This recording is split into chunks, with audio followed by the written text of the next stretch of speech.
Ben ritrovati in un nuovo video. Oggi parleremo di audiovisivi, quindi ci approcceremo alla materia degli audiovisivi e della composizione musicale per audiovisivi. In particolare oggi andremo a creare una traccia tempo e una traccia metrica per un video generico che ho selezionato. Si tratta di un documentario. A cosa servirà questa traccia tempo e questa traccia metrica? Servirà per darci la struttura, lo scheletro che ci consentirà poi di andare a costruire la musica sotto al video. Perché è fondamentale? È fondamentale perché quando parliamo di audiovisivi e quando dobbiamo musicare un audiovisivo è necessario che noi rispettiamo i sync del video. È necessario che la musica rispetti gli stacchi, è necessario che la musica vada perfettamente in sincronia con il video, con le immagini che ci vengono mostrate. E per fare questo capite bene che è necessario un metronomo e quindi una traccia tempo e una traccia metrica che si adattino e combaciano perfettamente con il video. Ma iniziamo subito importando il nostro video. Quindi importa, file video. Ho preparato questo video qui, Ocean. Quindi si sono create nella nostra griglia due tracce, una traccia video dove c'è appunto il video, mostra i fotogrammi del video, le anteprime dei fotogrammi, e una traccia audio che in questo caso andrò a disattivare perché quello che mi interessa è il video. Io consiglio di lavorare sempre a doppio schermo, quindi su uno schermo vedere l'anteprima del video e sull'altro schermo avere aperta la griglia per poter lavorare. Il secondo passaggio da fare è quello appunto di creare una traccia aggiungere una traccia tempo, la sposto qui, e una traccia metrica. Eccola qui. Dopodiché vado a aprire l'anteprima del video facendo doppio clic qui nella traccia video e tipo me lo metto, in questo caso lo andrò a mettere qui per tenerlo sempre a portata di mano. Ogni video ha un suo BPM intrinseco, non esiste un metodo o un calcolo per capire qual è il BPM. Si procede di solito per tentativi, si procede facendo delle prove, quindi ci vuole molta pazienza, molto tempo e direi anche un pizzico di intuito. Quindi la prima cosa da fare è disattivare il metronomo e iniziare a vedere il video così com'è. Quindi abbiamo una dissolvenza dal nero verso, diciamo, questa situazione spaziale. Ok, poi andiamo sulla Terra. C'è uno stacco su questi fari.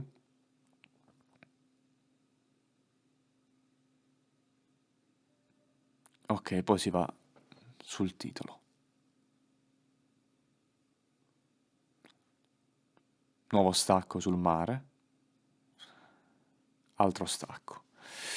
Ok, tutti questi stacchi del montaggio, quindi questi cambi di inquadratura, chiamiamoli in maniera più semplice, devono andare sui primi movimenti delle battute, quindi sul battere del tempo metronomico. Iniziamo con l'impostare un tempo, ok? Stiamo partendo da 110 di default, ma posso cambiare come voglio questo BPM. Ad esempio, impostiamolo a 100 e facciamo una prova. Attiviamo il metronomo e vediamo che succede.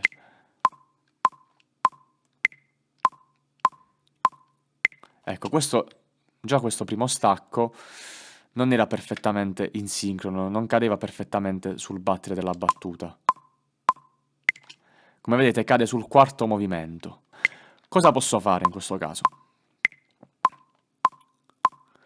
Allora, posso o aumentare i BPM per far sì che questo cada esattamente qui in battere.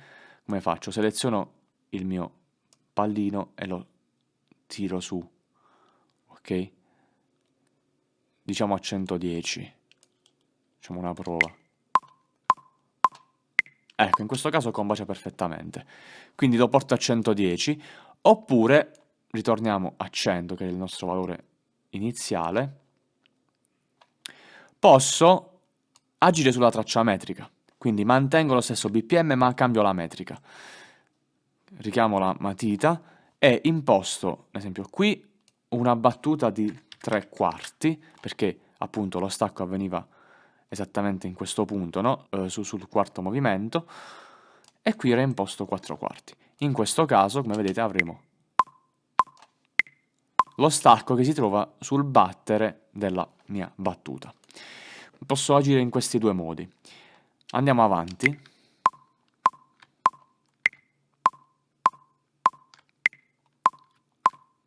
Ecco, il nuovo stacco, stessa cosa, stessissima cosa.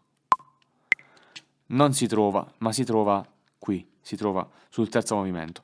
Quindi, sul quarto movimento, scusate. Quindi in questo caso posso ripetere l'operazione che ho appena fatto qui, che era battuta da 3/4, battuta da 4. E rieccoci.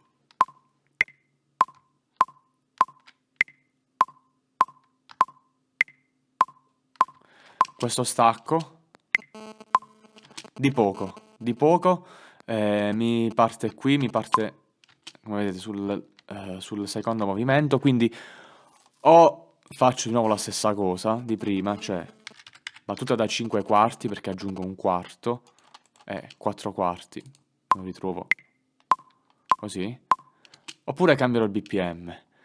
Cambiare il BPM significa che in questo punto qui, devo creare un cambio di BPM per anticipare, ma devo aumentare di parecchio per portarmelo. Vediamo che succede.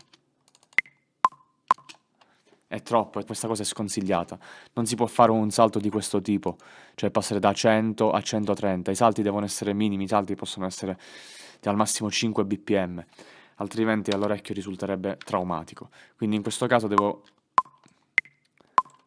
rifare quella procedura lì che ho fatto prima.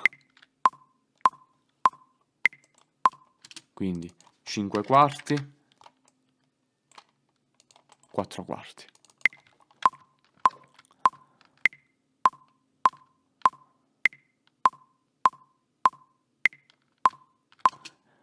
Qui di nuovo stessa situazione. Stessa situazione. Devo creare di nuovo devo ripetere questa procedura. Ok, ma vediamo un altro metodo. Cancelliamo tutto e cambiamo il BPM dall'inizio. Andiamo tipo a 110. Che avevamo visto si trovava meglio. Adesso tutto combacia, non devo muovere niente, non devo fare nessuna modifica metrica. Ok, tutto combacia. Ecco, qui c'è qualcosa che non andava. Ecco, qui tipo devo intervenire. Posso intervenire creando una battuta da 2/4 e poi tornando in 4 per far sì che questo stacco si trovi sul battere.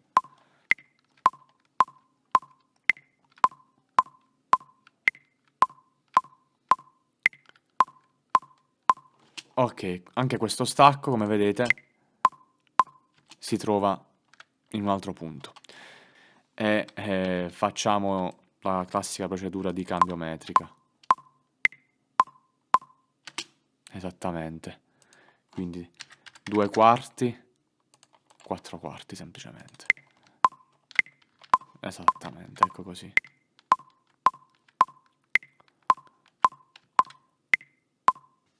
Ok, stessa situazione.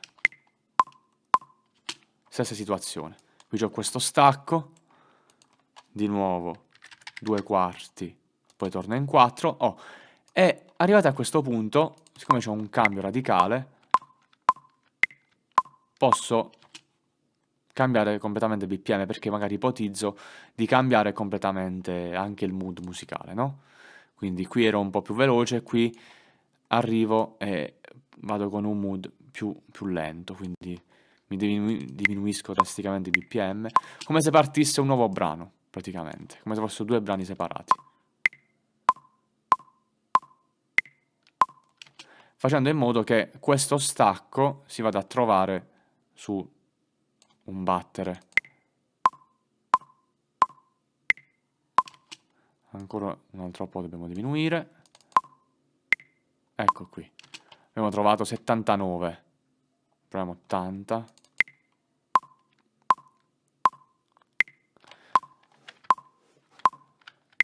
questo nuovo stacco, come vedete, combacia alla perfezione. Quindi, cosa ho fatto? Ho creato la mia traccia tempo e traccia metrica, l'ho modificata in base alle esigenze del video. È un discorso molto complesso, è un discorso in cui voi dovete già prevedere quale sarà la musica. Tipo in questo caso qui ho pensato che qui ci potesse essere, diciamo, una musica che funzionasse da sigla di apertura, tra virgolette, quindi un po' più veloce, e quando entriamo proprio nel documentario vero e proprio, quindi quando parte la storia, tutto si rallenta e parte un nuovo brano a 80 bpm. Quindi ci sono da fare delle riflessioni sia a monte sia durante il processo di lavoro. Spero di esservi stato utile, spero di avervi dato qualche dritta, qualche info in più soprattutto. E se ci sono domande vi invito a scrivermi qui sotto nei commenti, e vi invito inoltre ad iscrivervi al mio canale per sostenermi e per consentirmi di creare sempre nuovi contenuti. Alla prossima!